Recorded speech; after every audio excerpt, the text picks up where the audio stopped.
Hello, welcome to White Threads FlossTube number 64. Thank you so much for joining me today. I just wanted to say thank you for so much enthusiasm in response to my last video, White Threads FlossTube number 63, which was about the fact that I'd sent my book, Frisian Whitework, Dutch Embroidery from Friesland, off to the printer. I'm still excited about it. It's worth celebrating, I think, because, you know, it's a huge amount of work that I've got done. So thank you for sharing your excitement with me as well. It was really nice. Thank you. So I've got a few things for you today. I wanted to talk to you, I wanted to show you another project from the book. I wanted to share with you a website that I've recently come across. And the other thing was that a friend of mine this morning, or maybe yesterday or something, said to another friend of ours that she felt that there was a Spotify playlist for every search term that you could possibly imagine. And I think she illustrated this to our friend Steve, and Steve was duly convinced of the fact that whatever the search term you use, there will be a Spotify playlist for this. So then she opened up to other friends on Facebook and said, can you suggest something, and we'll see if that's true. So a lot of people were suggesting unusual things. A friend suggested driving with a trailer because she's just driven between two cities with a trailer on the back of her car, so that was foremost on her mind. And yes, there was a Spotify playlist called Trailer Driving. So yeah, they proved that one. There were many other examples, and I think all of them had one. So I thought, right, I think I can stump her with this. And I suggested Frisian Whitework embroidery. Not surprisingly, there wasn't a Spotify playlist with those keywords. And so our friend Steve said, well, maybe that's an opportunity for you, Yvette. Well, I don't use Spotify. So yeah, it's not something that I would bother creating a playlist for, but perhaps someone amongst you out there might be interested in doing that, just to be able to prove the point that yes, there is one for that too. And if you don't want to, that's also fine. So that was just a bit of fun. Now, the other thing that I wanted to talk to you about today was a website called Stitch Palettes that I've recently come across. STITCHPALETTES.com. So what it is there's a person that's come up with this website where each day they post a beautiful, is usually a landscape picture of some sort, with different color schemes and all that sort of thing. And from the picture, they extract the colors that are used in that picture, and then they list them down the side with their DMC thread color numbers. So it means that if you're having trouble choosing colors to use in your embroidery, you can go to this website and you can browse down the examples that the person has got there, and from those examples they give you a list of, I think it's about 8 DMC colors that are extracted from that photograph. So a really great way to choose colors. The person that's been doing it has been doing it for quite a while now, so I think there are 557 examples that you can choose from. You can browse through them by date, or if you know that you want a green palette, you can choose green and it will bring up the ones with predominantly green in them. If you want orange, then you can choose that and it will bring up those ones. Another really interesting feature of the website is that you can upload your own photos, and it will pick out colors from your photo and suggest the DMC colors that you can use that work with that color scheme. I think that's just being tested at the moment. I haven't given it a go myself, so I don't know how well it works, but it's just an interesting feature. So I haven't fully explored the website yet. I'm sure there's many more things on there that I would find fabulously interesting, but maybe you can have a look at that and see if it's useful to you. I remember when I was a young graphic designer, I used to find colours quite difficult, which isn't surprising seeing I'm mostly a white worker, but I don't anymore. But a friend of mine who was a bit older than me, a bit more experienced than me, also a graphic designer, said, why don't you have a look at the photograph? It can just be something out of a magazine, and you can look at that photograph and pick out the colors that are in it, and you can use those as your color palette. So this website is basically doing that.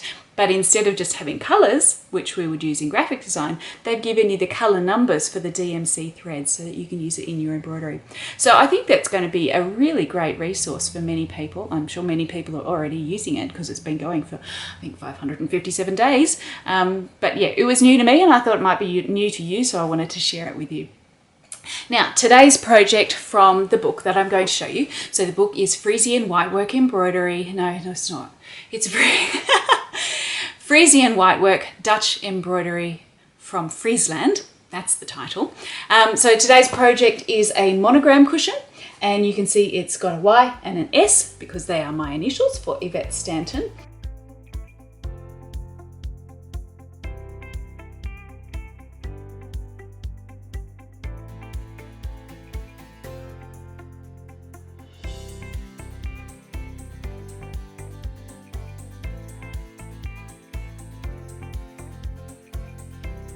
And it's got the two big letters across the cushion.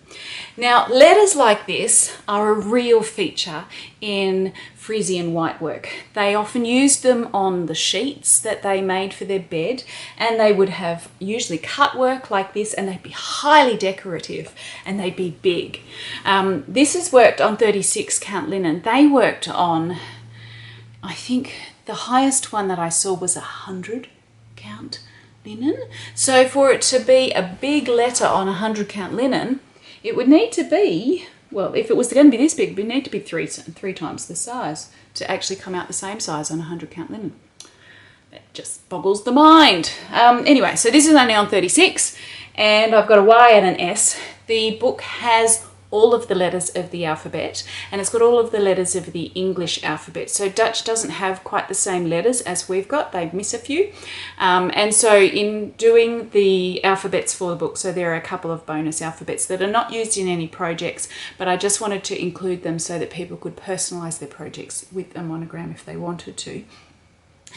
But for this alphabet, it's got all of the English language letters because the book's written in English. For something like a W, it would probably take up the whole of the width of this cushion. So if you're Wendy or Wilma or something or other else starting with W, you might just choose to do just your W.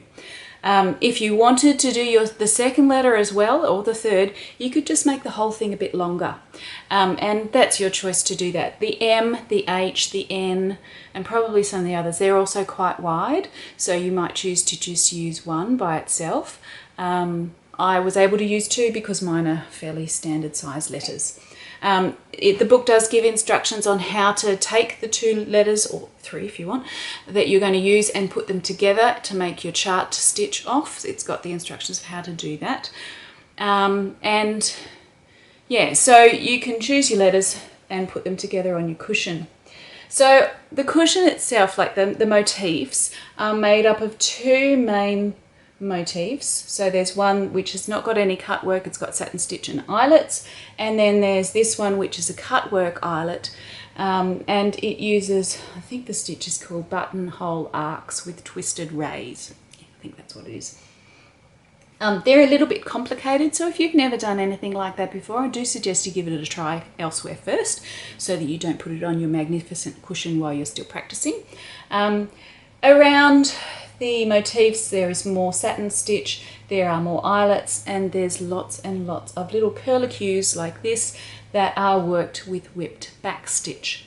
So that's the basis of this, and so these letters would have come from usually large sheets, and they would have been monogrammed. So originally, if you were back in those times, you would have sent your laundry, assuming you were probably quite well off, you would have sent your laundry off to be laundered elsewhere. And so that you got the right things back again, it had to be marked with your initials so that they knew who to return it to. So originally these letters would have been, the monograms on them would have probably just been very serviceable, and you know, for me it would have been YS in very simple stitching. But over time they got bigger and bigger and more elaborate and came out to be things like this. Now often they would have two letters, and in between they'd have another motif which might be a tree of life or a heart with a crown across the top, or a heart with a cross through it, and all of these things had very they had symbolic meaning. So things like fidelity and love, obviously for hearts, and Tree of Life would have been fertility. So often they would have the central motif of one of them, the pictorial one, with the letter on either side. So this one's just got the letters, and I think it's quite big enough.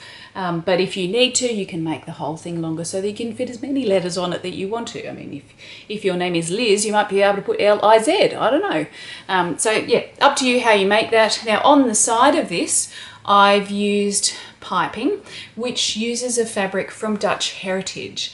So when I was in the Netherlands, I went to a patchwork shop in Amsterdam, and they had lots of beautiful fabrics, and some of them were Dutch heritage fabrics, which were fabrics that are reproductions of old fabrics that they used in times past in the Netherlands. And so this is one of them. I thought it was a gorgeous fabric. I didn't really want to put it on the back because you wouldn't see that so much. So I thought if I put it in the piping, then you'll actually see that all of the time. And then on the back, I've just picked out the colour of the duck egg blue, and that's a duck egg blue linen on the back. The cushion itself is about 50 centimetres by about 30. Yours could, of course, be longer. And you would need to adjust the amount of piping and fabric that you would need for that. What else can I tell you about it? That's probably about it. It's one of my favourite projects from the book. I have also used Dutch heritage fabrics elsewhere in the book, and I will show them to you when they come up. So that's probably all I have to say today. Thank you so much for joining me. I'll see you again soon, hopefully, and with another project from the book, so you get a little bit of a preview of what's coming up. The book should be out. I don't actually have a schedule for it yet. It should be out around April, May, June, depending on if there are hold-ups with it. You know, there's shipping hold-ups around the world and stuff at the moment with the whole coronavirus thing. Yeah, and also depending on where you are in the world, it's being printed in a particular place, and then it needs to get from there to all the places where it's going to be distributed from. So yeah, hopefully April, May, June, probably more likely May, June, but you know, we can still hope for April. So thanks very much for joining me today, and I'll see you next time. Bye.